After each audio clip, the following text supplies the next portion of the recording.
So, what does this month have to offer from Vinegar Syndrome? We have Robert Patrick running around in a loincloth. We have a slasher with very little blood. We have a high flying karate flick. Wow, one delicious month. Stay tuned. Delicious? Did you just say delicious month? God.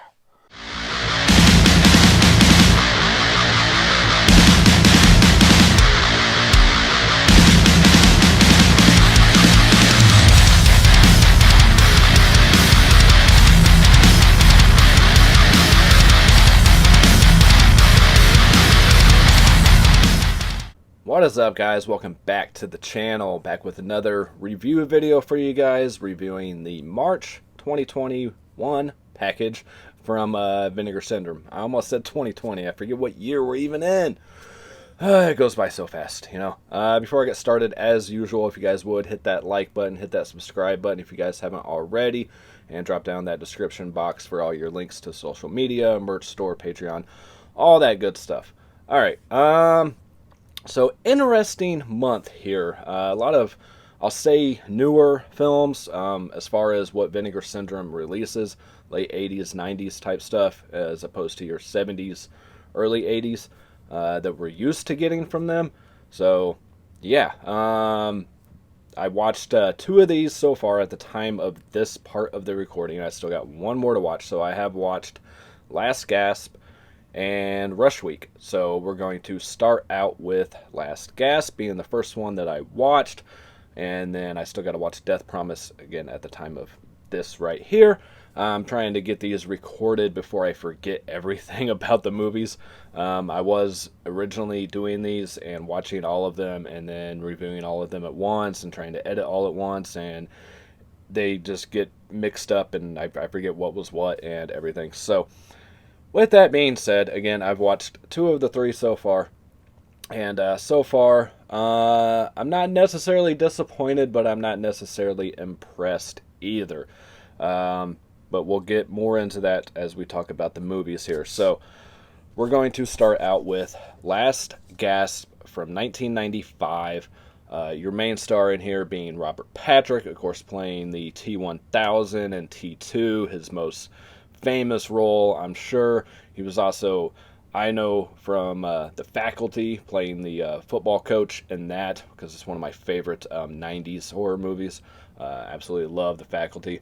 And he was also in Fire in the Sky, things like that. He's got over 160 acting credits, so I can't sit here and name them all, but he never really outdid his role as, you know, playing the T-1000 and T-2.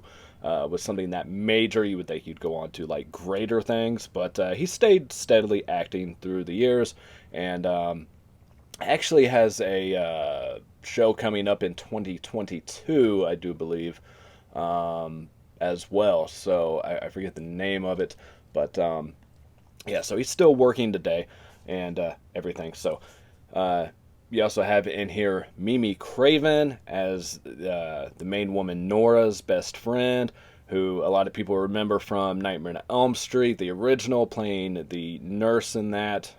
For you major horror fans out there, you guys will recognize her as that. She was also in Mikey, the original Swamp Thing. And Joanna Pacula plays Nora. She was in Tombstone, Virus, things like that. But nobody really went on to do anything major. This is directed by Scott McGinnis, mainly a TV director. Went on to direct Angel, the Buffy spinoff show from 99 to 2001. And he even directed Honey, I Shrunk the Kids TV show from 97 to 2000. So mainly TV directed and acted in this movie. So let's start off with a brief synopsis, okay? So Leslie Chase plays a developer, played by Robert Patrick. I said Leslie Chase plays. Anyways, Robert Patrick plays Leslie Chase, a real estate developer who's encounters a Mexican Indian during a fight scene. Briefly before this scene, he ends up killing one of their people, and I guess this guy tries to seek revenge and attack him, and in doing so, he grabs this like really weird looking knife and stabs him, and his spirit is transported into Robert Patrick's character, Leslie Chase. So after that, it fast forwards like 6 years later, and you're seeing him as like a really successful businessman. Uh, made tons of money off his real estate developments, and you're introduced into the character of Nora shortly after that, whose boyfriend, I believe boyfriend, could have been husband. I'm pretty sure it was boyfriend. Has disappeared, and she's trying to find him. She hires this detective by the name of Ray Tadinger, who's like this kind of like flaky private investigator guy, always like disappearing on people and taking off and things like that. But she hires him to try to find out what happened to her boyfriend, and you come to find out through series of events, what happened with Robert Patrick's character, Leslie Chase, taking out certain people to kind of feed the need for these spirits that embody him now after killing this Mexican Indian native whose soul was transported into his. And with that being said too, when his soul transports over to it, it transports over the souls of like people before him along with him or some shit like that. Anyways, that's your basic story of this. It's just Robert Patrick in a loincloth for a lot of the movie when he goes into this other persona after he's not his Leslie Chase businessman persona. He's this hunter with the makeup on, like I said, wearing nothing but a loincloth covering up his private area and killing people. You do find out eventually what happened to her boyfriend. I'm not going to spoil everything for you guys, but there is obviously going to be some spoilers throughout these reviews. But it's kind of, I'll be honest with you guys, it's kind of boring for like the first half of this movie. It's just a lot of investigation stuff. The Nora lady having flashbacks of her and her boyfriend, like some intimate scenes, things like that. You do have a love story kind of in here with the Leslie Chase and Goldie, her best friend, who he's kind of using her to get to Nora because she kind of knows what's going on with him. She kind of investigates on her own after her investigator disappears as well. Again, I'm not going to say what happens to everybody. I will say one of the main things that goes on in here is taking out the tendons of his victims with a knife to keep them from running away, to slow them down and things like that. But that's your basic premise of this film, and it's like I said, it's kind of boring for that first half. It does pick up a little bit towards the end. There is a really good scene between Leslie and Nora towards the end of the film, which had some actually pretty good dialogue, pretty well acted and written dialogue there. But overall, this is definitely like a made-for-TV feel to it, aside from the nudity, which most of that coming from Mimi Craven's character, or Goldie, her best friend. And you do see a little bit from the woman who plays Nora in the flashback scene as well, but not too much. But most of it coming from, Mimi Craven. Which I'm not complaining. She had a fantastic body back then. So, and it's kind of weird too. I don't think she's related to Wes Craven, right? If I'm wrong, please let me know. But I don't believe so. But it's kind of weird that she was in, Nightmare on Elm Street, directed by Wes Craven, and Swamp Thing, directed by Wes Craven, and her name is Craven as well. But I could be completely wrong. Maybe she is somewhere along the line. But I didn't see anything on IMDb or anything about it. But anyways, overall, this was just okay to me. I mean, like I said, there are some good acting moments. Overall, the acting is pretty solid.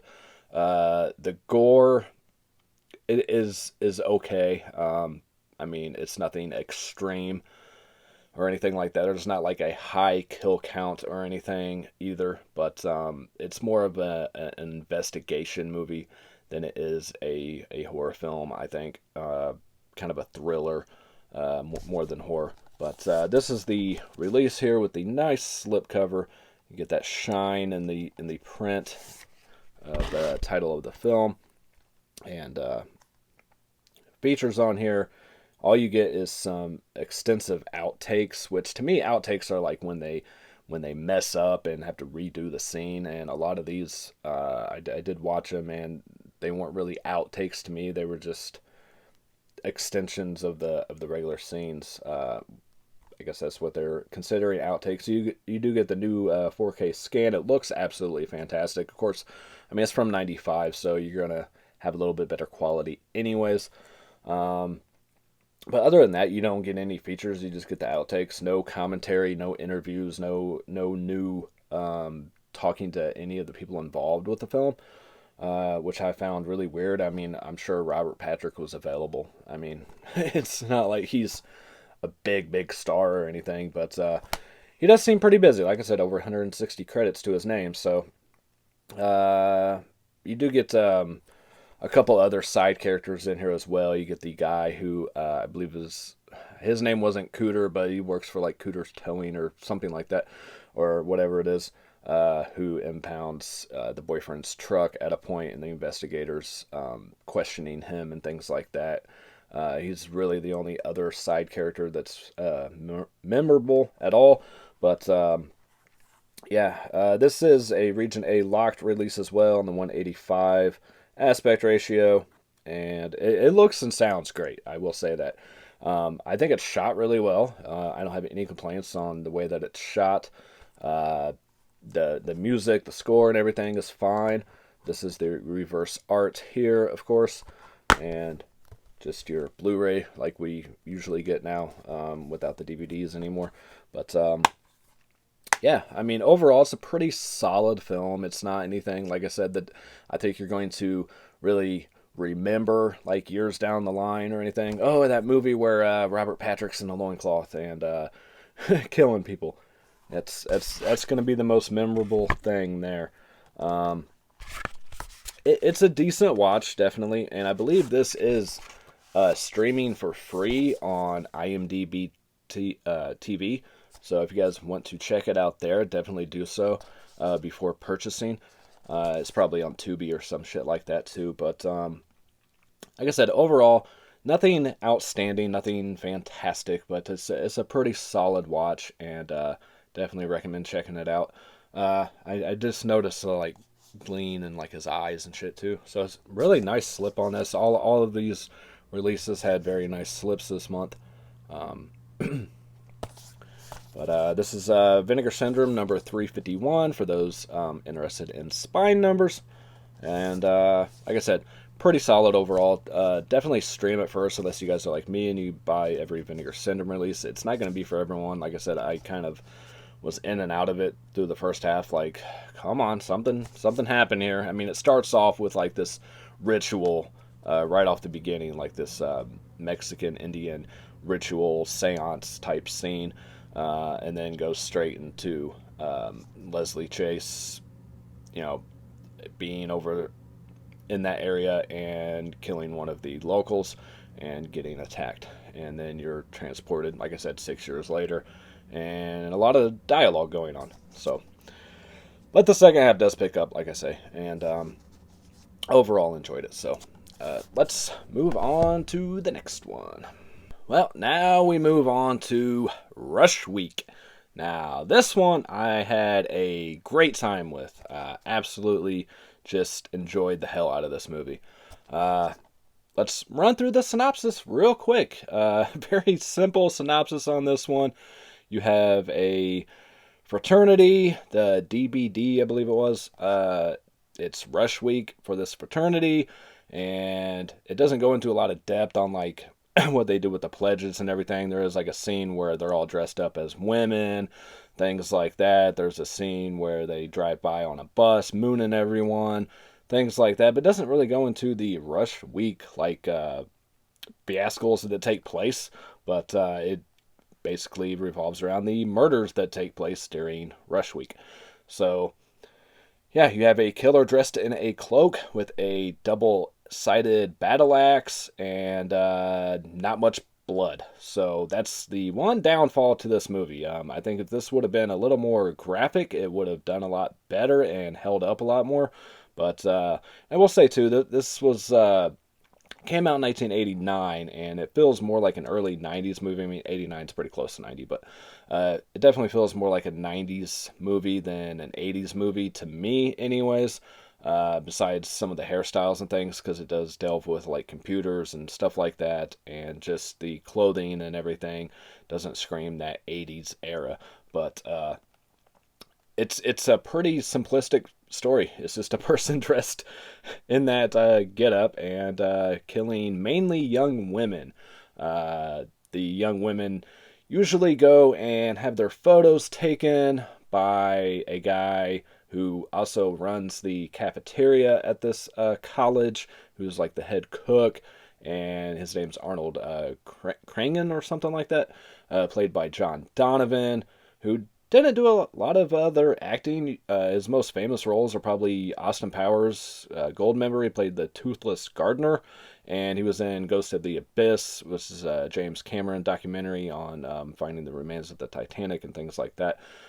He played, I believe, like the ship's captain or something, like a flashback scene or something like that. But yeah, they go and take these photos, nude photos with corpses and things like that, which is one thing about this movie that I didn't really understand. They kind of delve into this necrophilia aspect. There's even a scene where the main woman in here is going through the guy's house that's taking the photos, and there's a button that says necrophilia is a dying art. But it doesn't really delve into that aspect of it, so I don't really know where they were going with that, if that's something they just decided to add in. And we'll talk about some more stuff that was maybe added in as well. I guess I can set this down. Before I do, this is the release here with the nice slip, your reverse art. I'm going to be kind of all over on these reviews, but is what it is. There's the inside, and on here, again from 1989, this one is 96 minutes, 185 aspect ratio. This one is region A locked as well. I believe the other one is region free. Features on here, you do get a new scan in 2K, you get a still Dean Hamilton, an interview with actress Dean Hamilton, so 80s, an interview with actress Courtney Gebhardt, and a commentary track with Hysteria Continues. We'll touch back on those features here in a sec. But yeah, pretty nice release. Here's the back of the slip as well.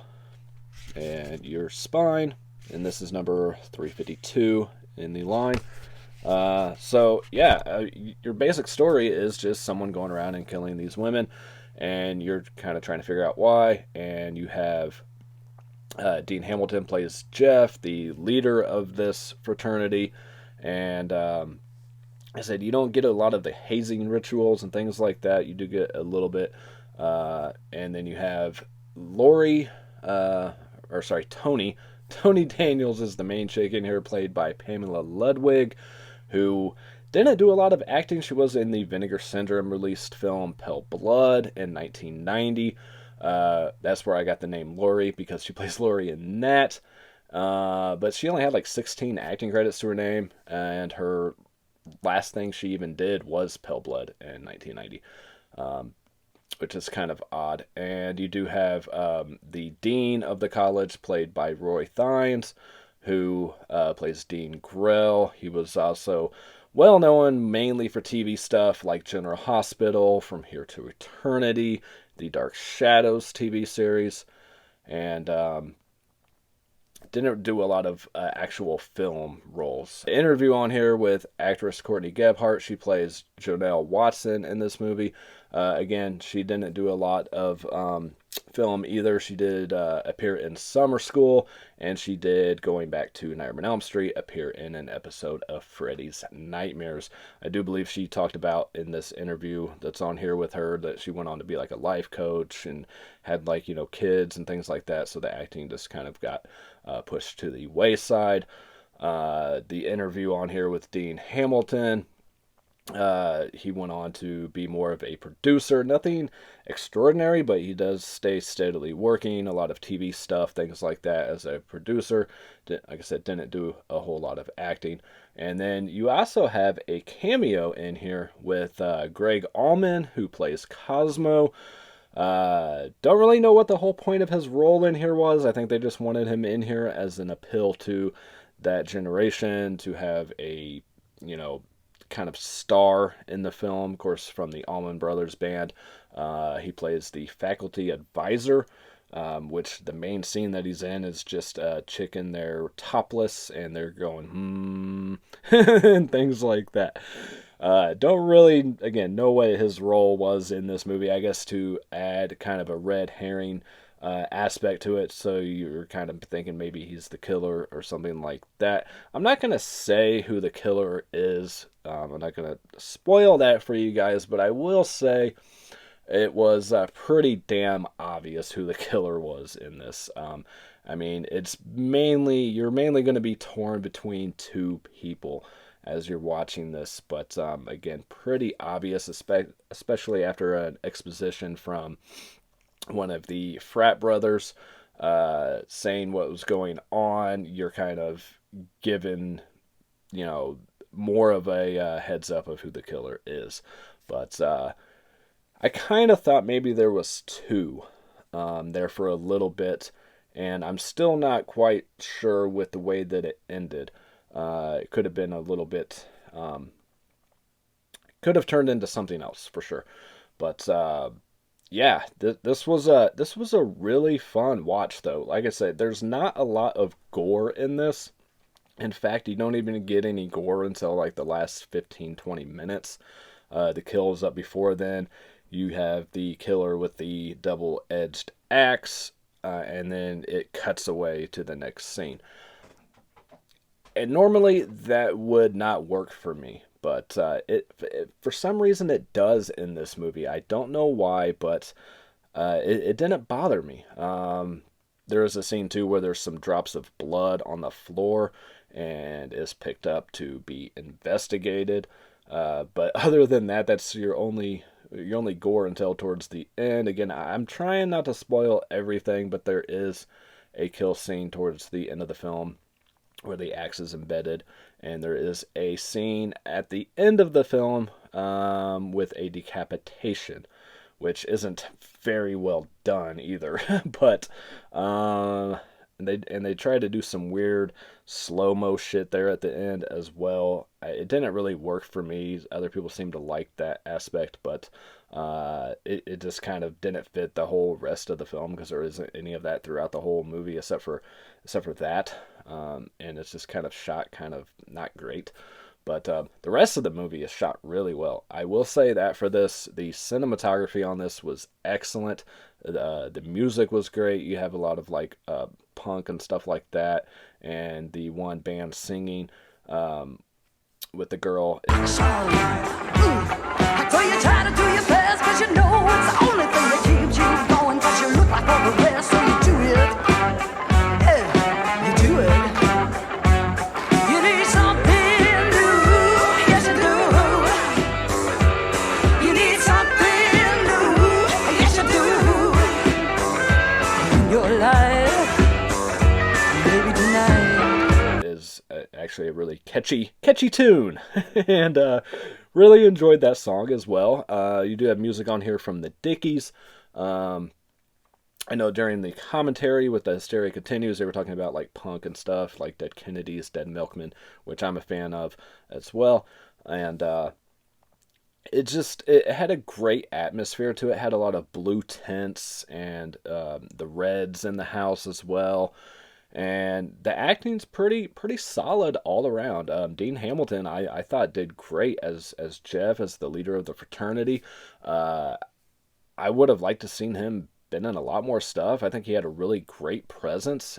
He had the deep voice, and he was pretty fucking jacked back then. Kind of like stocky guy, and just had like a demanding presence about him. And I would have liked to seen more from him, but is what it is. I mean, if acting's not for you, it's not for you. And went on to pursue other things. I know he talked about during the interview with him that he went to like law school and things like that.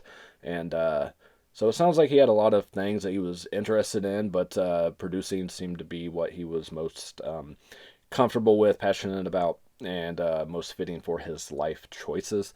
And, which is fine. Again, I'm going to try to keep these reviews pretty damn short and not waste all of your guys' time. But I recommend this one, guys. I think it's a really, really fun movie. Just don't go in expecting a straight slasher. Again, this is more of a mystery thriller as well. And they talk about in the commentary, was this going to be more of a frat house party movie, and then they turned it into a slasher, or more of a mystery and turned it into a slasher. Seems like some things were kind of just added in last minute for the slasher aspects. But as they talked about in here, and I agree with as well, the stalking scenes of the killer with that cloak and the axe and everything, and the way that it's shot, and you just see like their feet and they're going after these women, is really well done. Really very well done for a slasher. I mean, you really get that vibe during those scenes, but there's so many things that are kind of all over the place. It's like, it starts out wanting to be like this frat comedy, like, and then move into like the mystery, then move into the slasher, and then and this was directed by someone who was mainly a TV person as well. This was directed by Rob Bravler, who's mainly did TV stuffs, and it kind of shows, but it's still a fantastic production. I think it's a great shot film. I mean, very well done.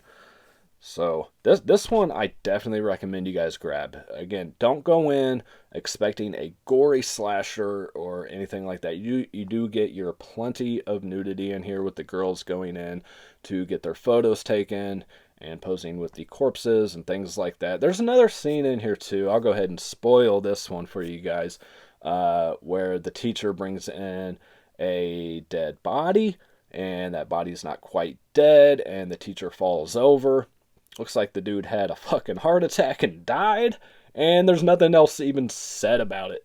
He just like, okay, what happened to this teacher? You guys just all watched him fall to the ground. Looks like the dude's dead, and we're not getting anything else about it. So, like I said, there's a few things that don't make sense. The necrophilia thing, it doesn't go anywhere with that. It doesn't tell you what happens to this teacher. It doesn't explain a lot of things, which is fine. It's a fun party slasher movie. You don't need a lot of exposition on everything that happens. But and then the thing with the Greg Allman, like, why is he here?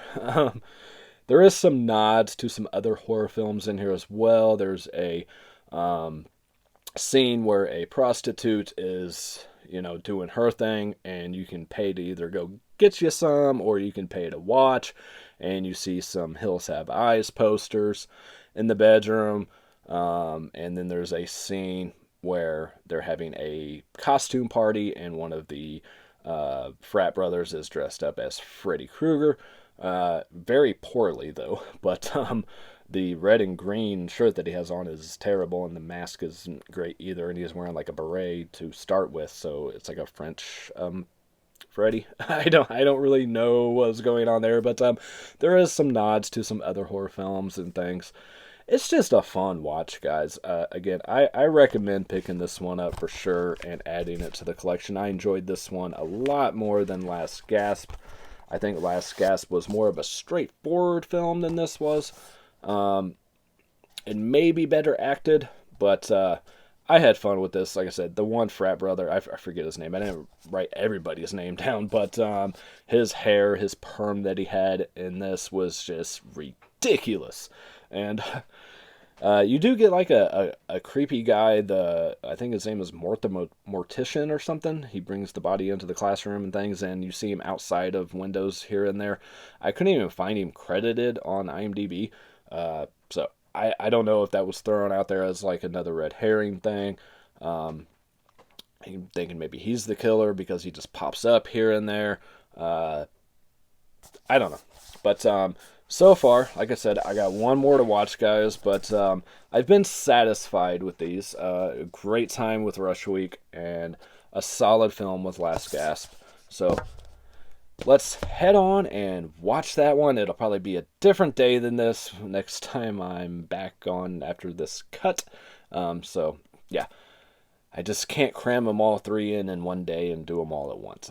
I can't do that. But, again, so far I'm having a good time with it. The commentary from Hysteria Continues wasn't the best commentary on that one. There was a lot of pauses of like really long gaps where nobody is talking. But there is some information about the house that they shot the movie in. The frat house being, a real location, and most notably used in Elvira, Mistress of the Dark as well, and some other horror films. So it does definitely have some history behind it. They did say the house is now retired from acting, and is on the market for like $5 million. So if you guys are interested in that and want to get that house, then jump on it. Probably sold by now since that commentary.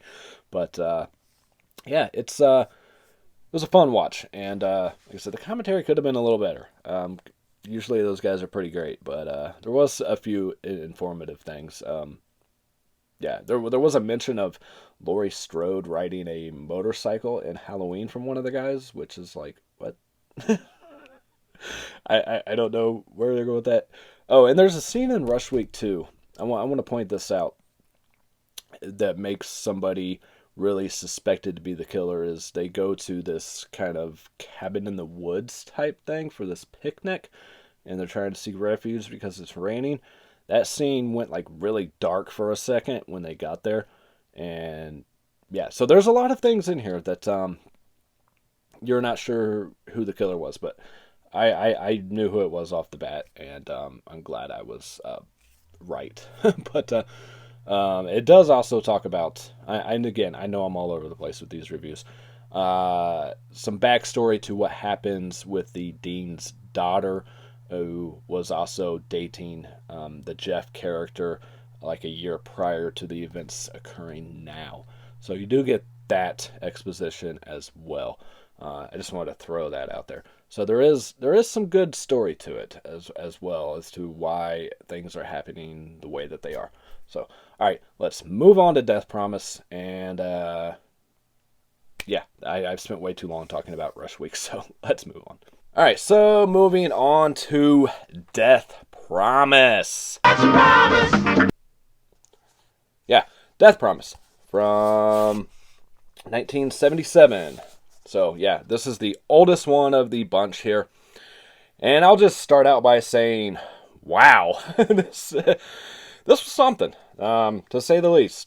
This is your slipcase here. Very, very awesome slipcase. Love the black background there with the ridiculously muscular portrayal of the main actor here.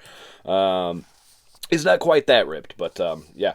Here's your reverse art as well. And the back. Only feature on here you really get is a 9,000 feet in 90 minutes, an interview with the editor, which is entertaining enough. You learn a little bit about the film. I mean, you learn a little bit about the cast, where they came from, and the director and things like that, which this was directed by, who was this? Robert Warmflash, which this is the only thing he ever directed. Most of these people in here is the only thing they've ever been in. There's a few people that went on to do other things, or were in other like kung fu type karate movies, what have you. Other than that, all you get is a still gallery, but you do get music in that still gallery. And some other artwork. There were some other titles this went by. I forgot to write them down, but there is one photo in there where it has the I believe like the German title or UK title. I can't remember right off the top of my head. I know that's completely different things there, but here's the back. Filthy rich landlords get away with murder. It's time they pay for it, with a little rat here, which we'll get to in a second. Why there's a rat on the cover. Yeah. I had such a good time with this movie. And let me just start out by saying, any movie like this, with this kind of budget and this kind of It's a kind of like exploitation film when karate films were real popular at that time, and everybody trying to cash in on that. Any movie of this breed that has its own theme song right out the gate is it's going to be something special. So yeah, you do have that. That's a promise. Bet you won't put your trust in me. Bet you won't let me go further than you can see. Bet you think I plan something and won't say. If you think I'm thinking of a slicker way. That's a promise. So, what is Death Promise? Is it a great movie? Is it shot well? Are the fight scenes realistic? No. But it's so much fun. It really is. This is free to watch on Tubi as well. This and Last Gasp are on Tubi. I did double check before doing this part of the video for you guys. I couldn't find Rush Week streaming anywhere, so definitely just buy that one, guys. But yeah, it's basically what the back says about the filthy rich landlords getting away with murder. You have the main character here, which I didn't write down anybody's name. Let's see if we can get a name off of the back, because I just didn't come prepared at all. Bone Chaos. Charlie. Yep, this is Charlie here on the front. You have him as the main guy, who I guess him and his buddy Speedy are like, we're just regular karate guys, martial art guys, and they decided to put him in a movie. The Speedy guys is his real name, Speedy Leacock and Charles Benet. So that's your two main stars of this movie, and yeah, it's it could have been shot a little bit better. Even the editor talks about that during the interview, where it's just not a real tight shoot for the kind of film that it is, and with the fight scenes and everything, and they're clearly missing their opponents, but it's still fun. I had a really great time with this one.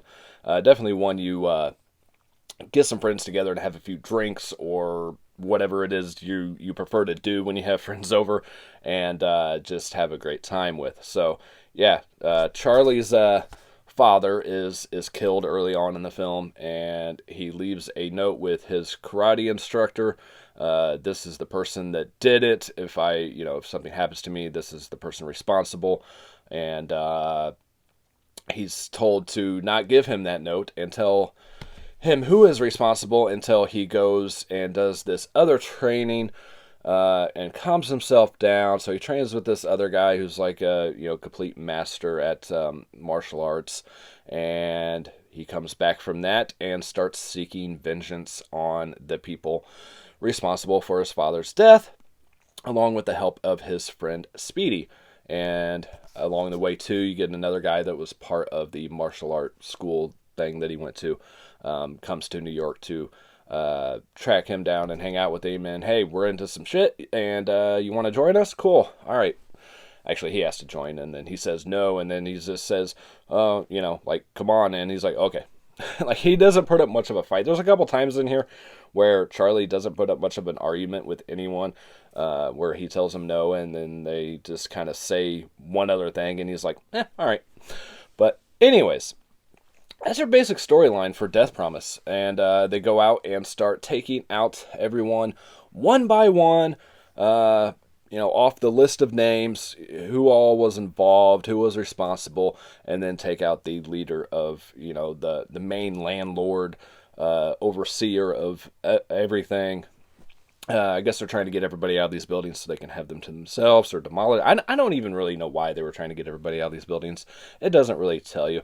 I don't even know the role that Charlie's father played. I don't know if he was just like a super or what he was. He didn't own the building, and they were trying to pay him off, and he wouldn't take the bribe, so they killed him. But I don't know why they were trying to pay him off if they're the landlords of this building and they already own them. Not really sure. It doesn't really tell you. So, yeah, like I say, he goes down the list, takes out 4 or 5 guys, and then, they go after the leader. Now, I'm not going to give away everything. I will say there is a twist ending that you kind of see coming, but you kind of don't. It kind of threw me off a little bit. I will say that. I'm gonna get into spoilers here in a bit, but before I do, let's cover some things that I found very intriguing about this. Now, this will be somewhat spoilers, but I'm not going to talk about the kills just yet. I will save that for the end. I know I didn't really do that with the other two films, but these are so ridiculous, I got to talk about them. So what do you have in this movie that's just absolute... I'll use the word bonkers, okay? Absolutely bonkers, ridiculous, crazy shit that goes on, okay? First off, you have, like I said, that ridiculous opening theme song. Okay, maybe not ridiculous. It is kind of cool. But you have oddly placed commentary where they're talking over the film at just the weirdest times. This happens about 3 or 4 times throughout the movie, where Charlie's like talking out loud, telling you what he's feeling or something as he's just like walking. There's scenes where to me it seems like maybe if he was like writing or something and this was going on, it would fit a lot better. But even right off of the bat, you get like this big exposition of what exactly is going on. You know, the landlords are turning off the power, they're turning off the water, the electricity, and you have to have a voice telling you what is going on. I just found it really misplaced and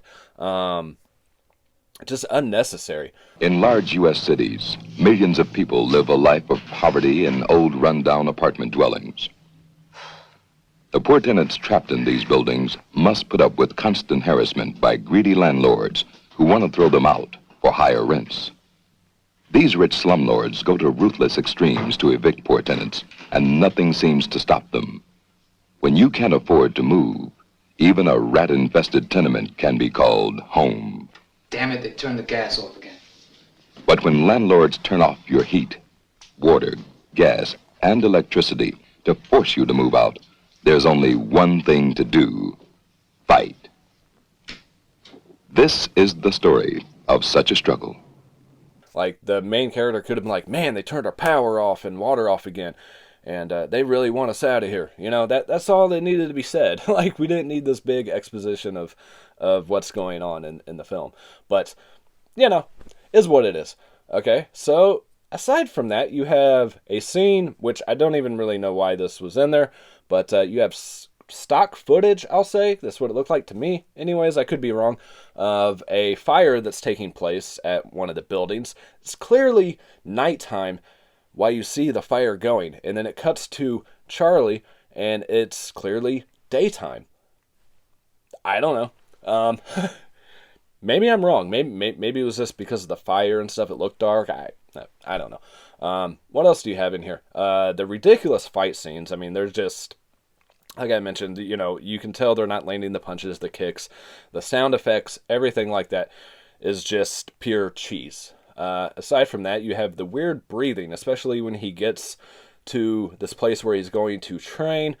And as soon as he comes in, this is what he's showing this guy he knows how to do. And you just get these weird breathing exercises. And the sound effects of it are just... I don't know how to explain it. Just have to watch. Please.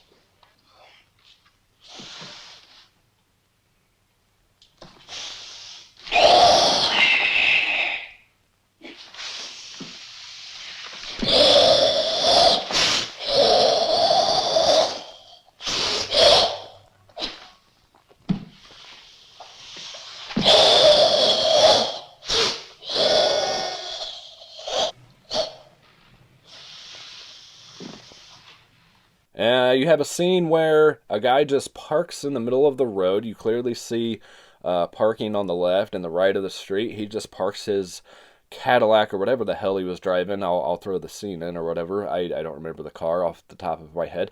Just parks in the middle of the road, parks it in park, gets out, and walks into the building. I don't know. Nobody seemed to mind. What else? You have Charlie and Speedy sneaking around this property as they're going to take out the judge. I do believe is the character they were attempting to kill at this point. And what do they choose for outfits? They choose their yellow jumpsuits they had on at the beginning of the movie to sneak around at night. I mean, you're not going to stick out at all, guys. Just good job. But what else? The fight towards the end of the movie. Wow. This was something. When the guys start taking their shirts off and doing their flexing and showing their skills. I believe one of the guys' name was Mike. I don't even know the other guy's name. The even bigger guy. And it's one of those movies where they're showing how badass they are and they're taken out so quickly. You gotta love that. I absolutely loved that scene. It's just over the top ridiculousness, pure fucking cheese, and I enjoyed every minute of that scene. Now, the final fight, again, without going into too many spoilers, which we'll get to again in a second. Wow, that was tedious. That was really drawn out, unentertaining, and just felt like it went on forever. Now, that was bad and not in a good way. You just wanted this shit to be over at the end. You're just like, I don't know. Because the scene before that was the really ridiculously cheesy fun scene. And then you get this other fight scene between two main characters. And you're just so unentertained and you're just so bored. It just doesn't make sense. Like they exerted all of their energy on the previous fight scene. But is what it is. Alright, now if you guys haven't seen this movie, I suggest stop watching now because I'm going to go into the kills. Try not to make this too long, but let's talk about the kills here. So if you guys again are tuning out, you don't want everything spoiled. This is on its way from Vinegar Syndrome to you, or you're planning on ordering it, or ordering it on halfway sale, or whatever the case. If it is even part of that, I don't remember how new they have to be. I think it's like 3 months or something. So. But anyways, if you guys are planning on getting this or watching it on Tubi or something, I will say too, if you're gonna watch it on Tubi. Just know in advance that the version on there, I did skim through it a little bit. It's not nearly as good a quality as the Vinegar Syndrome release.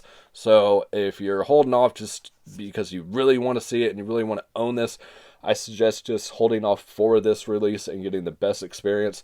Now it's not a perfect release by any means. There is some lines in the film and everything, which I don't mind. It brings you back to that era of VHS and everything, but it is pretty damn good. I'm sure as good as they could get with the material they had to work with. But anyways, if you're tuning out, thanks for watching.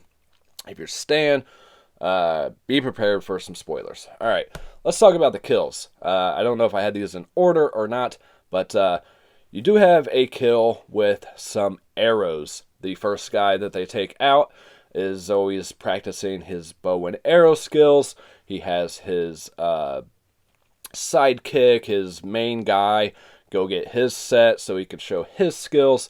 During that time, Speedy and Charlie take him on the other side of the board, and the other guy's unknowing of this and does his target practice and takes him out himself. So his own guy kills him.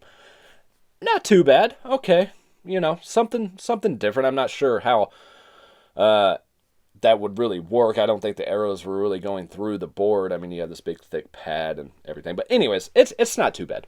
It's decent, okay? Now, the one that's absolutely fucking ridiculous, you have a scene in a parking garage, and Charlie punches the window where the guy is sitting, and somehow the guy dies. How?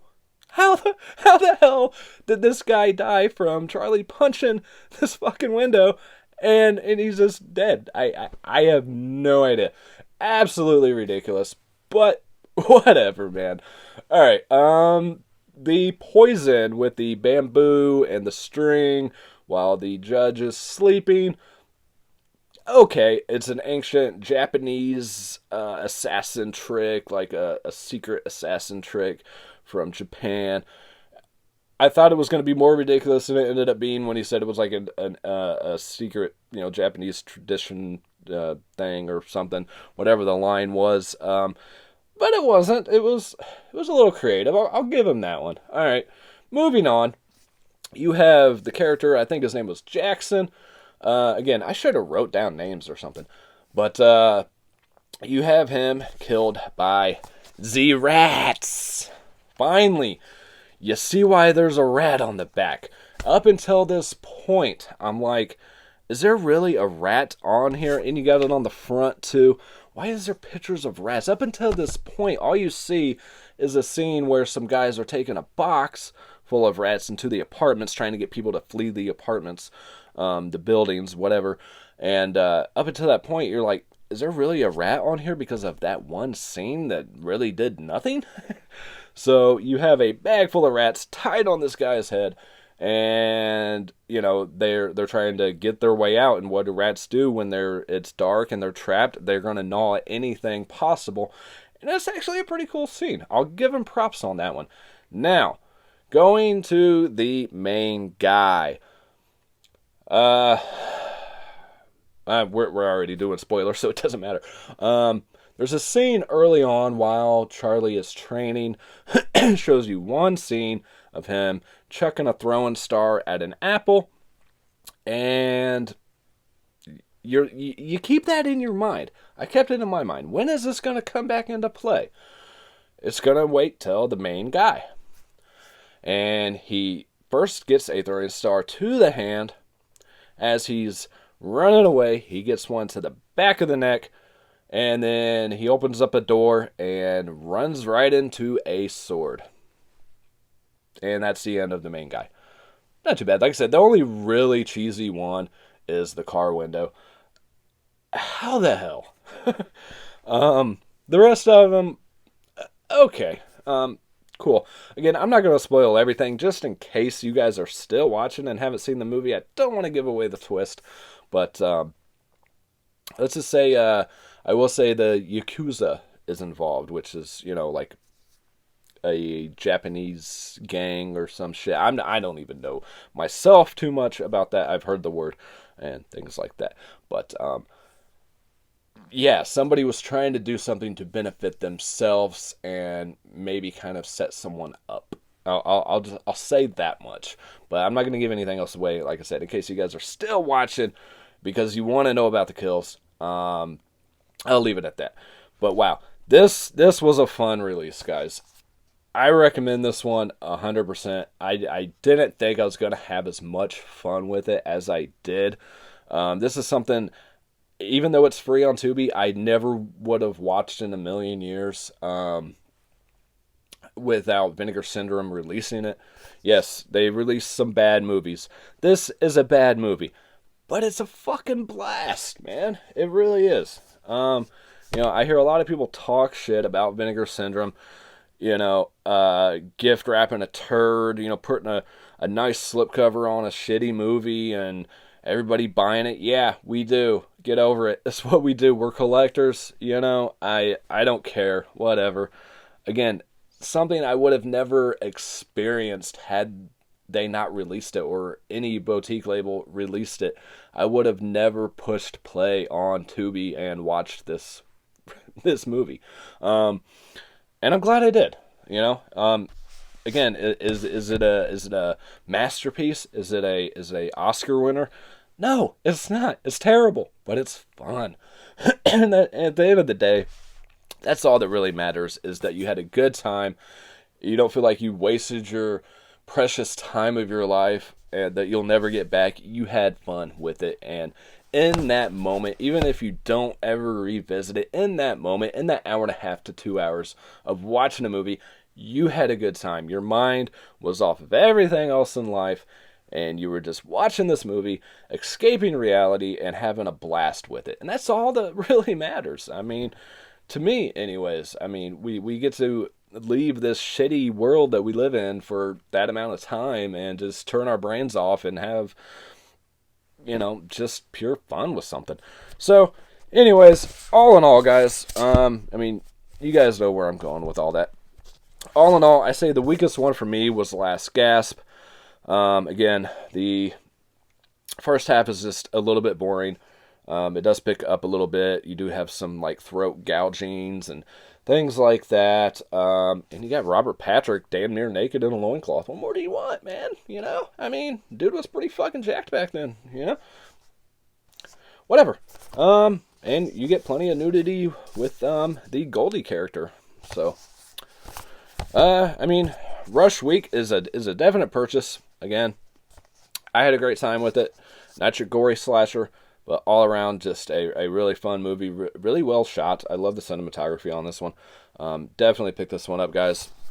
And again, Death Promise, just pure cheese, from 1977.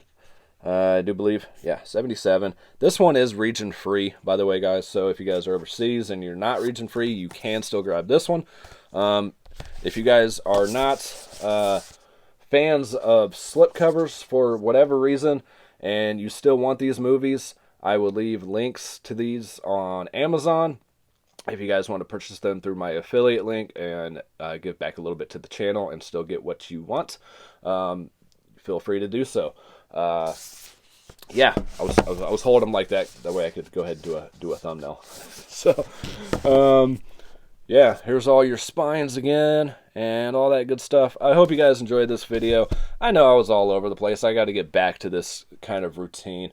It's been a while since I've done like a 3-movie review like this, so I do apologize, guys. I know I left some stuff out. I didn't talk about Rush Week having the character of the journalist, what's her name?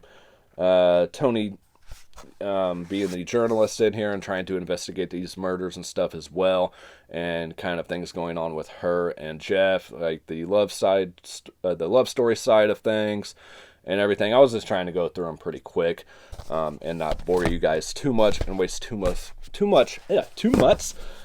I got two months. Too much of your time. I know your time is valuable, and I do not want to waste it. So I appreciate your time. And as always, guys, peace, love, happiness to all of you. I almost all of you guys, all of you. I don't know where I'm going. I gotta get out of here. I gotta like start sleeping or something. I don't know. Peace, love, happiness to all of you, and I will catch you all next time.